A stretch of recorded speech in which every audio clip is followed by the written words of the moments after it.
Good evening students. आज मैं आपको नाउन जेंडर पे वीडियो प्रोवाइड करने जा रहा हूँ। इसके पहले हमने नाउन नंबर पे 8 वीडियो प्रोवाइड किया आपको, नाउन केस पे 3 वीडियो प्रोवाइड किए हैं और ये आपका नाउन जेंडर पे लास्ट वीडियो होगा।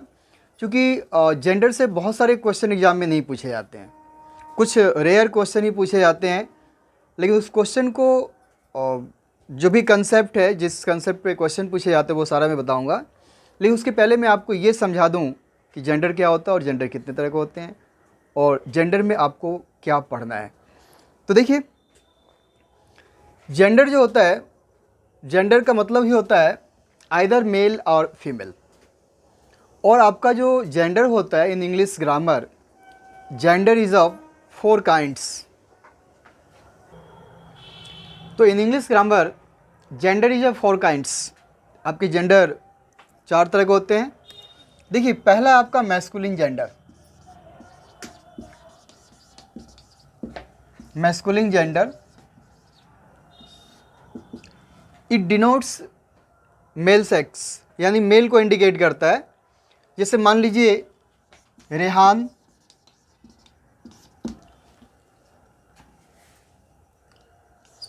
संजय, उसके अलावा मान लीजिए जैसे सन हो गया, आपका सन हो गया, वायलेंस, सन हो गया, वायलेंस हो गया, पावर हो गया। ये सब भी मैस्कुलिन जेंडर के अंदर ही आते हैं। देखो, ये मेल को तो इंडिकेट करता ही है, क्योंकि सन है, वायलेंस है, पावर है, ठीक है, टाइम है, थंडर है। तो ये सभी भी मैस्कुलिन जेंडर में आते हैं और आपको हम इसका यूज़ भी बताएंगे। क्योंकि अक्सर सन हो गया, वायलेंस हो गया, पावर हो गया, टाइम हो गया, थंडर हो गया, आपके एग्जाम में उठाया जाता है। दूसरा आपका है फेमिनिन जेंडर।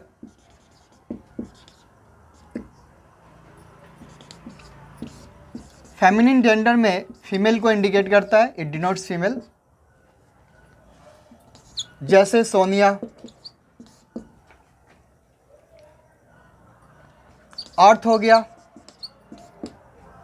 अर्थ भी आपका फेमिनिन जेंडर है। पीस, शांति,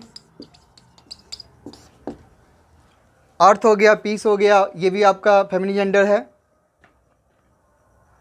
डॉटर हो गया, ये भी आपका फेमिनिन जेंडर है। तो फेमिनिन जेंडर में जैसे अर्थ हो गया, पीस हो गया, इनका यूजेज एग्जाम में पूछता है, तो ये भी हम आपको बताएंगे कि कैसे यूज़ करेंगे। देखिए, तीसरा है neutral gender.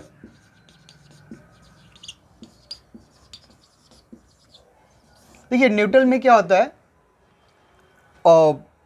It refers to non living things. जैसे मान लीजिए नेचर हो गया, सॉरी नेचर नहीं होगा, जैसे मान लीजिए आपका पेन हो गया। अच्छा, न्यूट्रल जेंडर में कुछ ऐसी भी चीज़ें आती होती है, जैसे आता है जैसे चाइल्ड है। क्योंकि चाइल्ड से मेल फीमेल का कुछ पता नहीं चलता और चूंकि बहुत छोटा होता है तो उसे न्यूट्रल जेंडर में इंक्लूड किया गया है। जैसे चाइल्ड हो गया, बेबी हो गया, चाइल्ड, बेबी, इन्फेंट, और भी चीज़ें आती है, आपको बताया जाएगा। फोर्थ होता है आपका कॉमन जेंडर। फोर्थ होता है आपका कॉमन जेंडर। देखिए, कॉमन जेंडर में क्या होता है, ये मेल फीमेल दोनों को इंडिकेट करता है। जैसे अगर मैं बोलूँ स्टूडेंट, तो गर्ल स्टूडेंट भी हो सकता है, बॉय स्टूडेंट भी हो सकता है। यूँ समझ लीजिए कि जितने भी प्रोफेशनल लोग होते हैं सारे कॉमन जेंडर में ही आते हैं। जैसे डॉक्टर, तो डॉक्टर कोई महिला भी हो सकती है, कोई पुरुष भी हो सकता है। टीचर दोनों हो सकते हैं, कंडक्टर दोनों हो सकते हैं। तो कॉमन जेंडर में दोनों आएंगे आपको। जैसे मान लीजिए टीचर हो गया,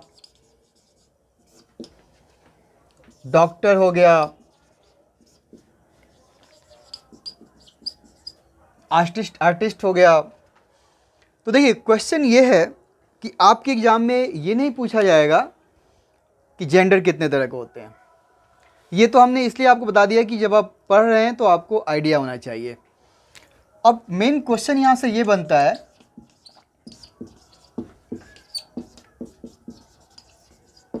मेन क्वेश्चन ये बनता है कि देखिए हम इसके लिए तो ही यूज करते हैं, मैस्कुलिन जेंडर के लिए हम प्रोनाउन क्या करते हैं, ही यूज करते हैं, फेमिनिन जेंडर के लिए हम सी यूज करते हैं, इसके लिए हम इट यूज करते हैं।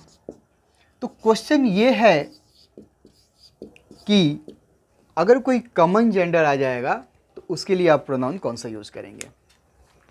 यानी यहां से हमें यह पता चल गया कि मैस्कुलिन जेंडर के लिए आपका प्रोनाउन ही होगा, फेमिनिन जेंडर के लिए आपका प्रोनाउन सी होगा, न्यूट्रल के लिए आपका इट होगा।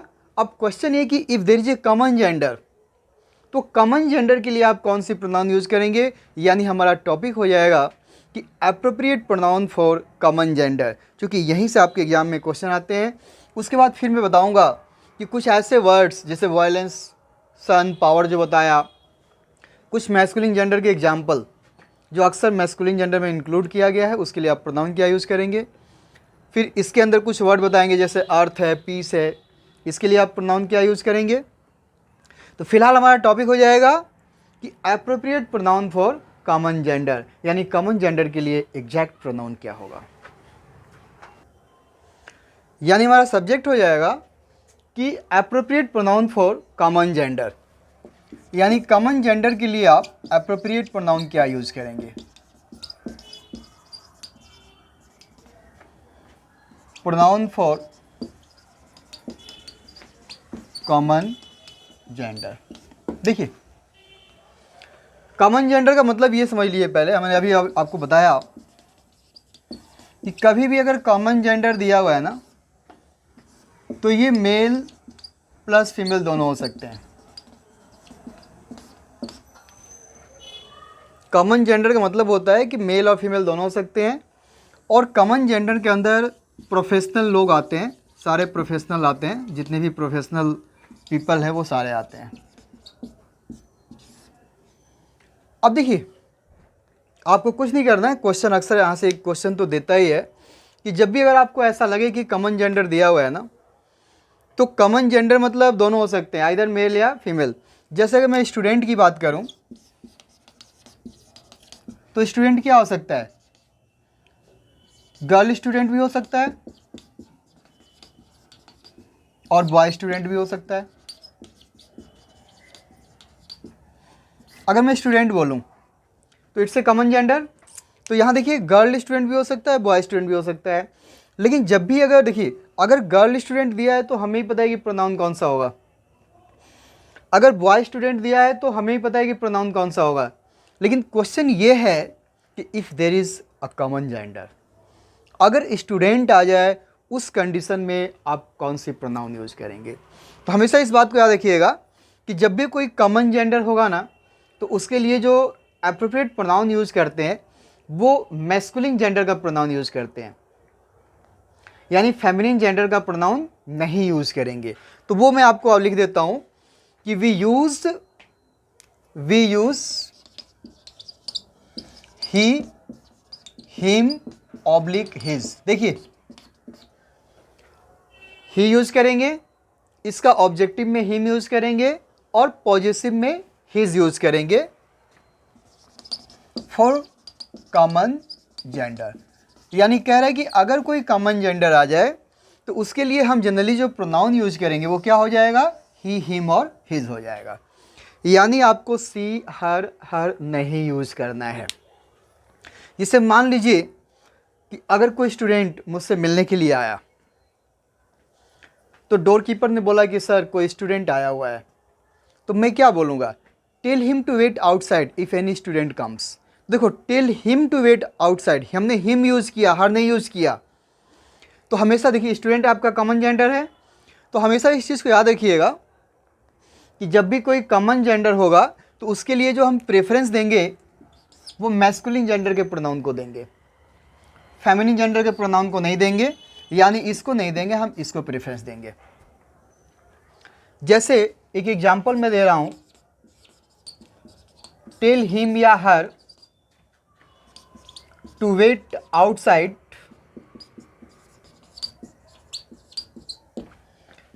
इफ एनी स्टूडेंट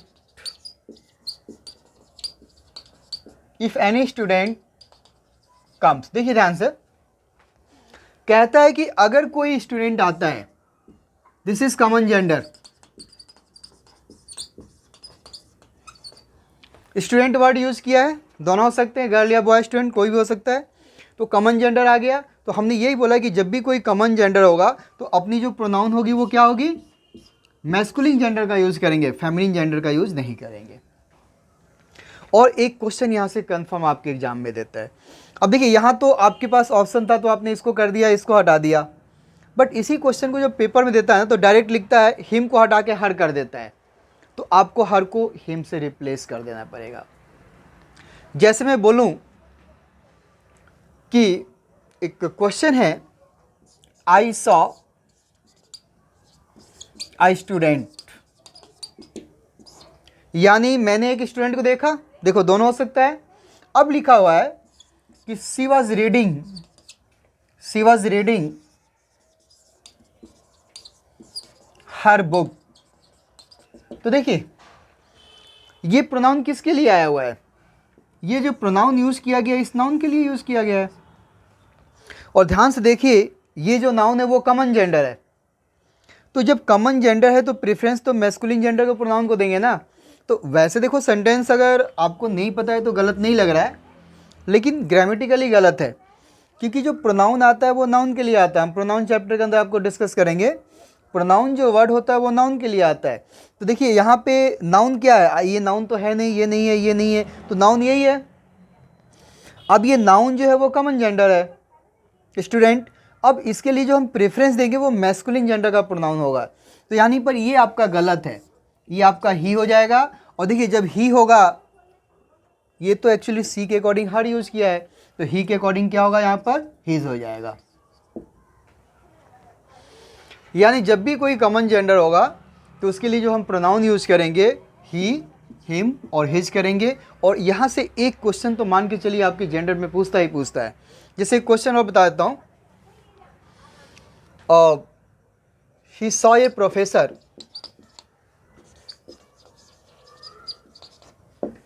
अब देखिए प्रोफेसर दोनों हो सकते हैं, लिखा हुआ है कि शी वॉज एक्सपर्ट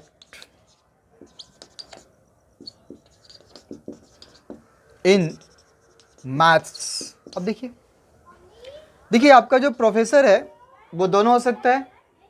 अब इसके लिए जो हम प्रेफरेंस देंगे वो क्या कहें, मैस्कुलिन जेंडर का प्रोनाउन होगा। यानी यहाँ से हमने ये सीखा कि जब भी कोई कॉमन जेंडर आ जाएगा तो उस कॉमन जेंडर के लिए जनरली हम जो प्रोनाउन यूज़ करेंगे वो ही, हिम और हिज होगा, सी, हर और हर नहीं होगा। और यहाँ से क्वेश्चन कंफर्म आपके एग्जाम में। चलिए देखते हैं नेक्स्ट। देखिए नेक्स्ट है, और ये आपके लिए बहुत इंपॉर्टेंट है, क्वेश्चन पूछा भी गया यहाँ से। जैसे थिंग्स कंटेनिंग, जिसके अंदर स्ट्रेंथ हो, देखिए सन के अंदर स्ट्रेंथ है, डेथ के अंदर स्ट्रेंथ है, ओशियन है, थंडर है, टाइम के अंदर भी देखिए स्ट्रेंथ है। तो कह रहा है कि ऐसी चीज़ जिसके अंदर स्ट्रेंथ हो, शक्ति हो, ग्रेटनेस हो, महानता। देखो सन में ग्रेटनेस है, लोग पूजा करते हैं इसकी, और ये सुपीरियर हो। तो ये कुछ चीज़ें हैं, जैसे डेथ हो गया, ओशियन हो गया, सन हो गया, थंडर हो गया, टाइम हो गया, वार हो गया, विंड हो गया। देखिए ये ऐसी चीज़ें हैं जिसके अंदर स्ट्रेंथ भी मिलेगा, ग्रेटनेस मिलेगा, और सुपीरियरिटी मतलब सुपीरियर पावर मिलेगा इसके अंदर। तो इन चीज़ों को हम मैस्कुलिन जेंडर में इंक्लूड किया गया है। तो ये सारी चीज़ें ऐसी चीज़ें जिसके अंदर स्ट्रेंथ हो, ग्रेटनेस हो, सुपीरियरिटी हो, तो वो मैस्कुलिन जेंडर में आता है। जैसे ये रहा आपका एग्जाम्पल। अब देखिए यहाँ पे हमने जो वर्ड लिखे हैं इसमें एक दो वर्ड चाहो तो और ऐड कर सकते हो। समर या विंटर चाहो तो आप ऐड कर सकते हो, समर या विंटर। देखिए समर और विंटर में भी स्ट्रेंथ होता है। तो बट आपके एग्जाम में देखिए ये डेथ वर्ड खूब देता है, सूरज, सन पूछता रहता है, कभी कभी तो थंडर भी उठा लेता है, और टाइम तो देता रहता है, वार हो गया, तो ये जो हमने जो सर्कल किया, एक ओशियन वर्ड है, ये अक्सर आपके एग्जाम में उठाता रहता है। तो ये जो भी हमने वर्ड आपको लिखा वो सारे मैस्कुलिन जेंडर में आते हैं, और अगर ये मैस्कुलिन जेंडर में आते हैं तो अब आपको ये भी क्लियर हो गया कि इसके लिए प्रोनाउन क्या यूज़ कर सकते हैं। तो आप ये समझ लीजिए कि इसके लिए जो हम प्रोनाउन यूज़ करेंगे वो क्या होगा, ही, हिम और हिज होगा। मैं आपको लिख देता हूँ, we use an appropriate pronoun, we use an appropriate pronoun he, him or his for things containing strength, greatness or superiority. Things containing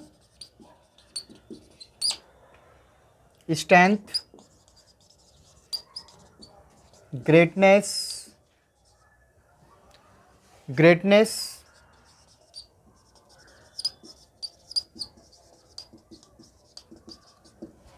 यानी इसके लिए हम जो प्रोनाउन यूज करेंगे वो क्या होगा, ही, हिम और हिज होगा, जो अक्सर आपके एग्जाम में देता है। अब देखिए एक दो क्वेश्चन है यहाँ पे मैं आपको दिया हूँ, क्वेश्चन भी समझ लीजिए कि टाइम पासेस, देखिए टाइम वर्ड आ गया यहाँ पे है, देखिए यहाँ पे दिया हुआ है, टाइम पासेस इन हर चैरियट। देखो इन हर यूज किया है। अभी हमने बोला कि ये आपका मैस्कुलिन जेंडर है, तो इसके लिए हम हर तो लिख ही नहीं सकते हैं, तो यही आपका गलत है। दिस इक्वल टू क्या हो जाएगा, हिज हो जाएगा, दिस इक्वल टू हिज हो जाएगा। अब जाके ये सेंटेंस आपका सही हुआ। उसने देखिए death lays her icy hand on kings, देखिए लास्ट में एनी लिखा है, एनी मतलब नो एरर, स्पेस नहीं था। तो देखिए डेथ यहाँ पे आपका मैस्कुलिन जेंडर है, तो यहाँ पे क्या होगा, हर नहीं होगा, हिज होगा। तो बस आप ये याद रखिएगा कि कोई भी चीज़ जिसके अंदर स्ट्रेंथ हो, ग्रेटनेस हो और सुपीरियरिटी हो, वो सारे वर्ड्स, वो सारे थिंग्स मैस्कुलिन जेंडर में आते हैं। वर्ड तो और भी बहुत सारे हैं, लेकिन हमें क्या करना है, हमें तो एग्ज़ाम क्रैक करना है। तो जो एग्ज़ाम ओरिएंटेड वर्ड है वो हमने आपको बता दिया कि ये वो वर्ड्स है जो फ्रीक्वेंटली आपके एग्ज़ाम में पूछे जाते हैं। तो बस आप चाहें तो ऐसे याद कर लीजिएगा, चाहे तो इन शब्दों को याद कर लीजिएगा, और जब भी अगर ये आए उनके लिए एप्रोप्रिएट प्रोनाउन यूज़ कीजिएगा। देखिए अब मैं कुछ ऐसे नाउन डिस्कस कर रहा हूँ जो फेमिनिन जेंडर में आते हैं, और यहाँ से भी आपके एग्जाम में वर्ड उठाए जाते हैं। देखिए कुछ एब्स्ट्रैक्ट नाउन है, वैसे तो एब्स्ट्रैक्ट नाउन की लिस्ट बहुत बड़ी है, लेकिन हम उन शब्दों को, उन नाउन को डिस्कस करने जा रहे हैं जो आपके एग्जाम से रिलेटेड है, एग्जाम में पूछे जाते हैं। तो कुछ ऐसे एब्स्ट्रैक्ट नाउन जिसके अंदर सुंदरता हो, ब्यूटी हो, जैसे वहाँ पे स्ट्रेंथ बताया था, जिसके अंदर ग्रेस, फर्टिलिटी, और देखिए सुपीरियरिटी एक वर्ड यूज़ किया था, उसी का अपोजिट है, सुपीरियर का अपोजिट इन्फीरियर होता है ना। तो ऐसी चीज़ें जिसके अंदर ये चारों चीज़ें पाई जाती है, दे आर फेमिनिन जेंडर।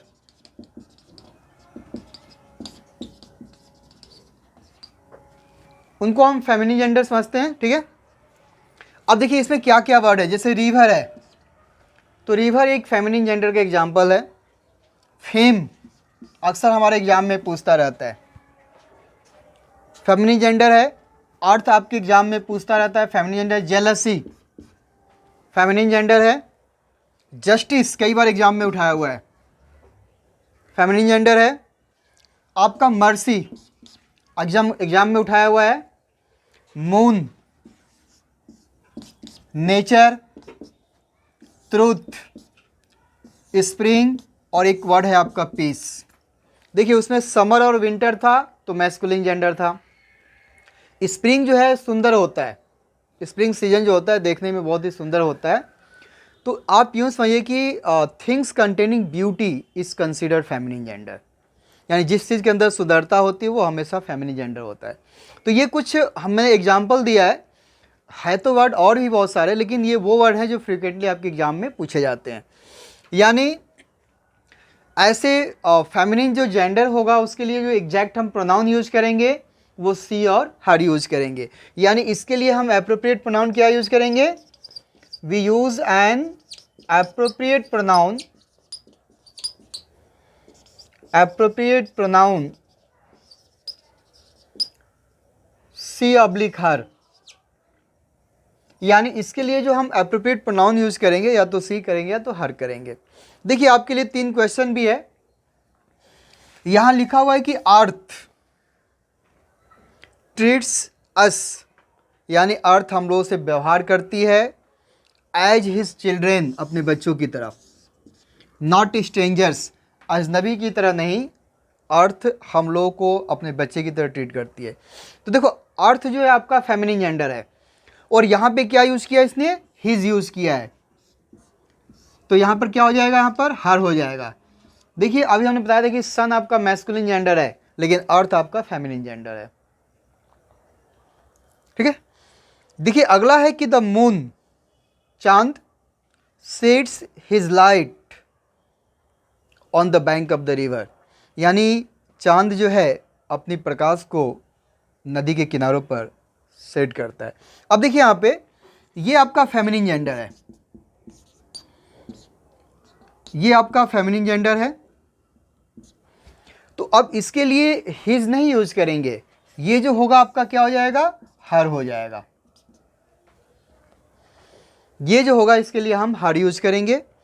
अगला है कि नेचर ऑफर्स, देखिए प्रकृति सुंदर ही होती है, और anything that contains beauty is consider feminine gender, तो नेचर ऑफर्स हिज या हर लैब टू ऑल, तो ये हर हो जाएगा, हिज नहीं होगा। तो इस तरह हमने देखा कि ये कुछ एब्स्ट्रैक्ट नाउन है जो फेमिनिन जेंडर में इंक्लूड किए गए हैं, और ऐसे और भी एब्स्ट्रैक्ट नाउन है, लेकिन हमने वो यहाँ पे नाउन मेंशन कर दिए जो अक्सर आपके एग्जाम में उठाए जाते हैं। अब हम देखते हैं नेक्स्ट इसका अगला पार्ट। नेक्स्ट ये कुछ वर्ड हैं, जैसे आपका चाइल्ड, बेबी, इन्फेंट, ये अभी आपका न्यूट्रल जेंडर में आता है, क्योंकि ये बहुत छोटे होते हैं और इससे मेल फीमेल का कुछ पता नहीं चलता है। इसके अलावा आपका जो देखिए टाइम है, टाइम का मतलब होता है एग्जैक्ट टाइम से मतलब है, केवल टाइम होगा तो अभी बताया था हमने क्या यूज़ करना है, जैसे मान लो 9 o'clock 10 o'clock, उससे हमारा मतलब है। टाइम हो गया, सीजन हो गया, आपका डे, जैसे मान लीजिए आज मंडे है तो हम बोलेंगे it's Monday today, today is Monday नहीं बोलेंगे। तो नेम ऑफ डे हो गया, मंथ हो गया, ये आपका नाम होगा मंथ, ईयर हो गया, नेचुरल फिनोमिना और लाइफलेस थिंग्स, लाइफलेस थिंग्स होगा। उसके बाद कुछ स्मॉल एनिमल्स होते हैं, जितने भी आपके स्मॉल एनिमल्स होंगे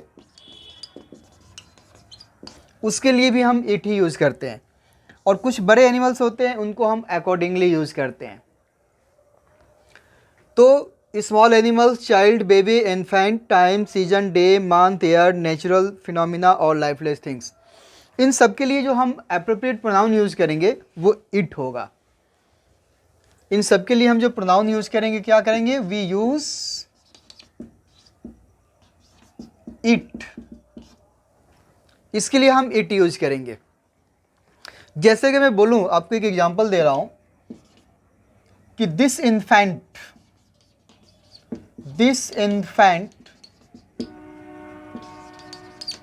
has lost, this infant has lost, देखिए यहाँ पर लिखा हुआ है कि हिज, हर, इट्स मदर, तो देखिए this infant has lost, his दिया है, हर दिया है, इट्स दिया है, तो देखो हिज और हर तो वैसे नहीं होगा, तो this infant has lost his, her या इट्स, तो हिज और हर तो वैसे नहीं होगा। अब हमने बोला था इसके लिए प्रोनाउन क्या यूज़ करेंगे, हम इट यूज़ करेंगे, तो अगर हम इसे इट मानते हैं तो आगे पॉजिटिव में क्या आएगा, इट्स ही तो आएगा ना, यानी आपका करेक्शन क्या हो जाएगा, यहाँ पर इट्स हो जाएगा, इट्स मदर। यह एक क्वेश्चन दिया है, he ask for permission, ask for मतलब किसी चीज़ की डिमांड करना, यानी परमिशन की डिमांड किया, टू गो आउट, बाहर जाने के लिए, but his father didn't give this. देखो एक्चुअली ये जो दिस जो आया है वो किसके लिए आया है, परमिशन के लिए, इस लाइफलेस थिंग।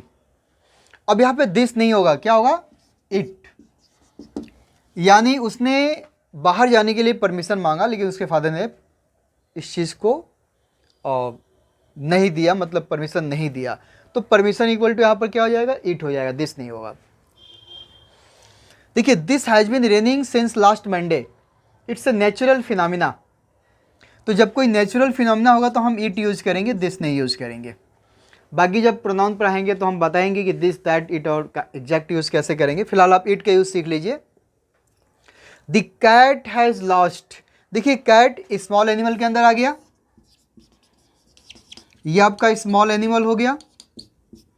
हैज़ लॉस्ट तो क्या होगा यहाँ पर, इट्स टेल, हार्ड नहीं होगा।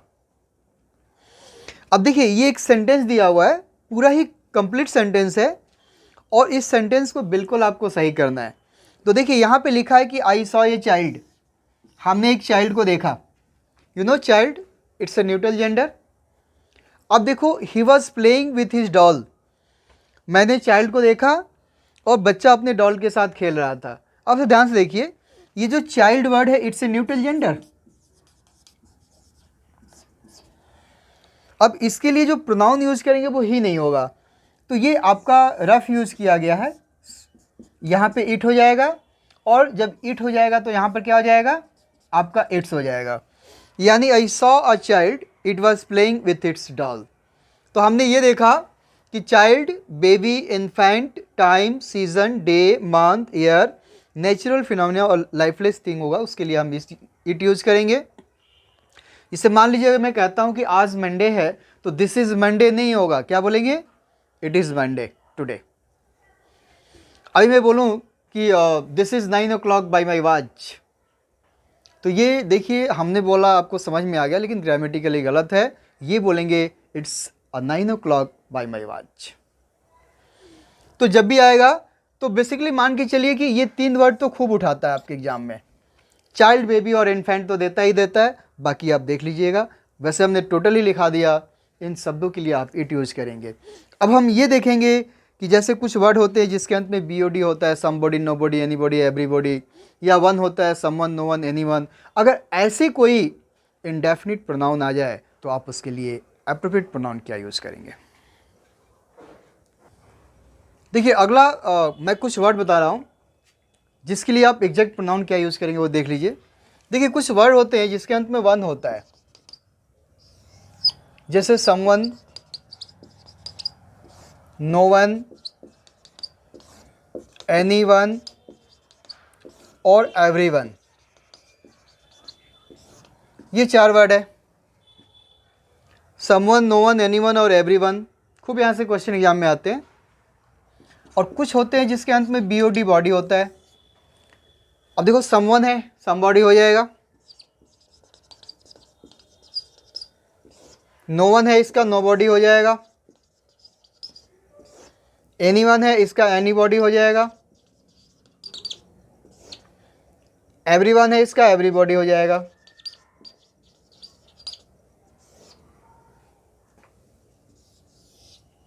अब देखिए चीज़ों को समझने की कोशिश कीजिएगा कि अगर ये शब्द एक्चुअल में ये इंडेफिनिट प्रोनाउन होता है, अब इसके लिए अगर हम इसको एज ए सब्जेक्ट की तरह यूज़ करते हैं, यानी अगर किसी सेंटेंस में अगर ये एज ए सब्जेक्ट यूज़ किया गया है, एज ए सब्जेक्ट यूज़ किया गया है, अगर इन शब्दों को हम एज ए सब्जेक्ट्स की तरह यूज़ करते हैं, इन दैट कंडीशन इसके लिए जो एप्रोप्रिएट प्रोनाउन होगा वो ही, हिम और हिज होगा। वी यूज ही, हिम और हिज, यानी someone, no one, anyone, everyone, somebody, nobody, anybody, everybody. If these words are used as a subject, we use an appropriate pronoun he, him और his। बाकी कुछ नहीं use करेंगे। अगर use करते हैं तो आपका आंसर गलत होगा। और साथ में एक चीज़ और बता दूं, अगर कोई कलेक्टिव नाउन हो, सपोज किसी सेंटेंस में अगर आपको कोई कलेक्टिव नाउन दिख जाए, तो for collective noun we always use it, जो कि बहुत बार आपके एग्जाम में पूछा गया है। तो देखिए इसके लिए तो ही, हिम और हिज हो गया। अलग से मैं आपको एक चीज़ और बता देता हूँ कि अगर कोई कलेक्टिव नाउन आ जाए किसी सेंटेंस के अंदर और वो एज ए सब्जेक्ट की तरह यूज़ किया गया है, तो नेक्स्ट उसके बाद हमें प्रोनाउन तो यूज़ करना पड़ेगा ना। तो कलेक्टिव नाउन के लिए जो एप्रोप्रिएट प्रोनाउन होगा वो इट होगा। तो मैं अलग से लिख देता हूं कि फॉर कलेक्टिव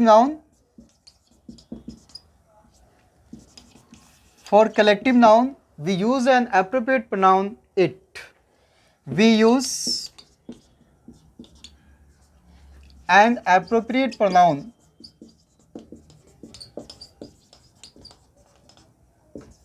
इट। यानी जब भी कोई कलेक्टिव नाउन आ जाए तो उसके लिए जो एप्रोप्रिएट प्रोनाउन होगा वो आपका इट यूज करेंगे। तो यहां से हमने ये सीखा, ये टोटल 8 वर्ड्स हैं। Someone, no one, anyone, everyone, somebody, nobody, anybody, everybody. अगर ये सब्जेक्ट की तरह यूज किया गया तो इसके लिए ही, हिम और हिज यूज करेंगे, और अगर कोई कलेक्टिव नाउन आ जाए उसके लिए हम इट यूज करेंगे। अक्सर आपके एग्जाम में यहां से क्वेश्चन पुट किया गया है, जिसे यहां देखिए समवन, ये समवन आपका देखिए यहां पर सब्जेक्ट की तरह यूज हुआ है। समवन आपका सब्जेक्ट की तरह, देखिए यहां पे 2 ऑप्शन दिया गया है, हिज या हर दिया गया है। तो ध्यान से देखिए, ये वर्ब से पहले है, तो जब वर्ब से पहले तो एज ए सब्जेक्ट है, और हमने आपको यहाँ यही बताया था कि अगर एज ए सब्जेक्ट हो तो प्रोनाउन क्या करेंगे, ही, हिम और हिज करेंगे। ये आपका एग्जैक्ट प्रोनाउन है। तो देखिए यहाँ पर हिज और हर में से क्या होगा, हिज हो जाएगा, क्योंकि दिस इक्वल टू ही, तो ही का पॉजिटिव क्या हो जाएगा, हिज हो जाएगा, नेचुरल है। और यहाँ से क्वेश्चन भी पूछा गया है। अगला बहरेगी एवरीवन, देखिए वर्ब से पहले तो एज ए सब्जेक्ट है, this equal to he nominative में, तो एवरीवन मस्ट पुट हिज या her full signature before entering the examination hall, यानी एग्जामिनेशन हॉल में एंटर करने से पहले पूरा सिग्नेचर करेंगे। अब देखिए ही है तो यहाँ पर क्या लेगा, हिज लेगा, हर नहीं लेगा। कमिटी हैज सबमिटेड, देखिए committee it's a collective noun, committee it's a collective noun, और हमने यही बोला था कि जब कोई कलेक्टिव नाउन आ जाए तो उसके लिए हम क्या यूज करते हैं, उसके लिए इट यूज करते हैं। तो अगर आपका सब्जेक्ट इट हो गया तो ऑटोमेटिक बाद में इट्स ही होगा और कुछ नहीं हो सकता है। तो ये आपका हो जाएगा करेक्ट आंसर, ये आपका गलत है। The committee has submitted its report recently, देखिए the company is unable to pay its या हिज एम्प्लॉइज सैलरी, देखिए company is also collective noun, और जब भी कोई कलेक्टिव नाउन होगा उसके लिए प्रोनाउन क्या होगा, हमने अभी इट बताया था, तो कंपनी इक्वल टू इट है तो बाद में क्या लेगा, इट्स हो जाएगा। और हमने देखिए नाउन में आपको जब केस पढ़ाया था तो उसने बताया था कि किसी नाउन के अंत में एस होगा तो ओनली एपोस्ट्रोफी यूज करते हैं। देखिए उसका एक एग्जाम्पल यहाँ पे बहुत अच्छा दिया हुआ है, एम्प्लॉयज़ सैलरी, क्योंकि एक एम्प्लॉय का सैलरी नहीं होता है, बहुत सारे एम्प्लॉयज़ होते हैं, तो बताया था कि अगर लास्ट में एस होगा तो ओनली एपोस्ट्रोफी यूज़ करते हैं। ये उसका एक एग्जाम्पल है यहाँ पर दिया हुआ है, बहुत बेहतरीन। तो कंपनी इज अनेबल टू पे क्या हो जाएगा, इट्स एम्प्लॉयज सैलरी। अब मैं बता रहा हूँ इसके बाद कि आप इंडिया वर्ड के लिए कौन सी प्रोनाउन यूज करेंगे, और यहाँ से भी कभी कभार एक क्वेश्चन आता है, वो मैं आपको बताता हूँ। देखिए लास्ट एक पॉइंट है जो आपके लिए बहुत इंपॉर्टेंट पॉइंट है, वो देख लेते हैं। जैसे इंडिया शब्द के लिए आप कौन सी प्रोनाउन यूज करेंगे, यहाँ से एक क्वेश्चन कई बार पूछा हुआ है, अक्सर पूछता रहता है। देखिए अब क्वेश्चन है कि इंडिया के लिए क्यों, किसी और कंट्री के लिए क्यों नहीं। तो चूंकि हम इंडिया में एग्जाम देते हैं तो इंडिया वर्ड ही बार बार उठाता है, तो हम देख लेते हैं कि इंडिया के लिए कौन सी प्रोनाउन यूज होगा। देखिए for a country India, for a country India, देखिए अगर इंडिया का यूज पॉलिटिकल, सोशल और इकोनॉमिकल, अगर इंडिया का यूज पॉलिटिकल, सोशल और इकोनॉमिकल सेंस में हुआ है तो हम इंडिया के लिए क्या यूज करेंगे, सी और हर यूज करेंगे। यानी अगर इंडिया का यूज़ पॉलिटिकल, सोशल और इकोनॉमिकल सेंस में हुआ है तो इंडिया के लिए हम क्या यूज करेंगे, सी और हर यूज करेंगे। लेकिन अगर इंडिया का यूज़ अगर ज्योग्राफिकल सेंस में हुआ है, अगर इंडिया का यूज़ ज्योग्राफिकल सेंस में हुआ है तो फिर हम इंडिया के लिए क्या यूज करेंगे, इट यूज करेंगे। यानी आप ये समझ लो कि इंडिया का यूज़ पॉलिटिकल सेंस में भी हो सकता है, सोशल सेंस में हो सकता है, इकोनॉमिकल सेंस में होगा। अगर इन तीनों सेंस में यूज़ किया गया है तो हम इंडिया के लिए सी और हर यूज करेंगे, और अगर इंडिया का यूज़ ज्योग्राफिकल सेंस में किया गया है तो इसके लिए हम इट यूज करेंगे। चलिए हम पॉलिटिकल, सोशल और इकोनॉमिकल सेंस को समझ लेते हैं कि होता क्या है। देखिए, पॉलिटिकल का मतलब है जैसे हमारे देश के जो पॉलिटिशियंस है वो देश के लिए कुछ सोशल वर्क कर रहे हैं। हमारे देश के जो भी पॉलिटिशियंस है, जिससे देश के जितने भी हमारे साइंटिस्ट है they are doing social work, जितने भी सोशल वर्कर्स है they are doing social work, हमारे देश के जितने भी इकोनॉमिस्ट है वो देश के लिए सोशल वर्क कर रहे हैं। तो अगर कहीं लगता है कि इंडिया का यूज़ पॉलिटिकल, सोशल और इकोनॉमिकल सेंस में कर रहे हैं तो फिर हम सी और हर यूज़ करेंगे। और एक क्वेश्चन यहीं से आपके एग्जाम में अक्सर देता है, जैसे मान लो अगर मैं बोलूं कि भारत को अपने साइंटिस्टों पर गर्व है, तो देखिए एक क्वेश्चन यहाँ पे है, India is proud of his या हर साइंटिस्ट। देखिए, भारत को अपने साइंटिस्टों पर प्राउड है। देखो, साइंटिस्ट जो होते हैं दे डू सोशल वर्क, इसके अंदर आ गया। तो अब देखो यहाँ पे इंडिया का जो यूज़ किया गया है वो सोशल सेंस में किया गया है, तो अब यहाँ पे जो आपका प्रोनाउन लेगा वो क्या लेगा, हर हो जाएगा, आपका हिज नहीं होगा। अब देखिए, यही वो क्वेश्चन है जो अक्सर आपके एग्जाम में बार बार पूछता है। पूछने के तरीके अलग अलग हैं। जैसे मान लीजिए इसी क्वेश्चन को एग्जाम में आपको दे दिया, जैसे ऐसे दे दिया, मान लीजिए आपको दे दिया कि India is proud of their scientist no error. मान लो ये क्वेश्चन आपको इससे ऐसे दे दिया कि India is proud of their scientist. अब ध्यान समझिएगा, यहाँ इंडिया है और साइंटिस्ट की बात करें तो ये सोशल वर्क है, तो यहाँ पे देयर नहीं होगा, यहाँ पे क्या हो जाएगा, हर हो जाएगा। यही पार्ट गलत है। इसी क्वेश्चन को सेम जब एग्जाम में पूछता है, फिल अप द ब्लैंक्स में देता है, तो इसको ऐसे दे देता है कि India is proud of dash scientist. अब देखिए ऑप्शन में क्या दिया, हिज दे दिया, हर दे दिया, आवर दे दिया और देयर दे दिया। अब देखो बच्चा जब चार ऑप्शन देखता है ना तो सबसे पहले उसका दिमाग जाता है कि क्यों नहीं हम आवर कर दें कि इंडिया इज आवर कंट्री, लेकिन आवर नहीं होगा। कुछ बच्चों का दिमाग ये जाता है कि इंडिया यार थर्ड पर्सन है, नाम है, तो क्यों नहीं देयर कर दें, तो माय डियर देयर भी नहीं होगा, क्योंकि यहाँ पर सोशल सेंस है। तो जब भी किसी भी कंट्री, बेसिकली इंडिया की बात करें हम, कि अगर पॉलिटिकल, सोशल और इकोनॉमिकल सेंस में हो रहा है तो हम हर ही करेंगे, हीज वैसे भी नहीं होगा। तो देखिए यहाँ पे ऑप्शन क्या लेगा, हर लेगा। देखिए क्वेश्चन एक ही है, इस क्वेश्चन को कई तरीके से एग्जाम में पूछा हुआ है और यही क्वेश्चन है जो बार बार एग्जाम में उठाता है। बाकी अगर इससे हट के भी कोई क्वेश्चन आया तो आप कर लीजिएगा। चलिए अब देखते हैं कि अगर इंडिया का यूज़ किसी ज्योग्राफिकल सेंस में किया गया है, ज्योग्राफिकल मतलब इसके लोकेशन के बारे में बताया गया होगा। जैसे मैं बोलूं कि India is to the south of China, जैसे मैं बोलूं कि India is to the south of China,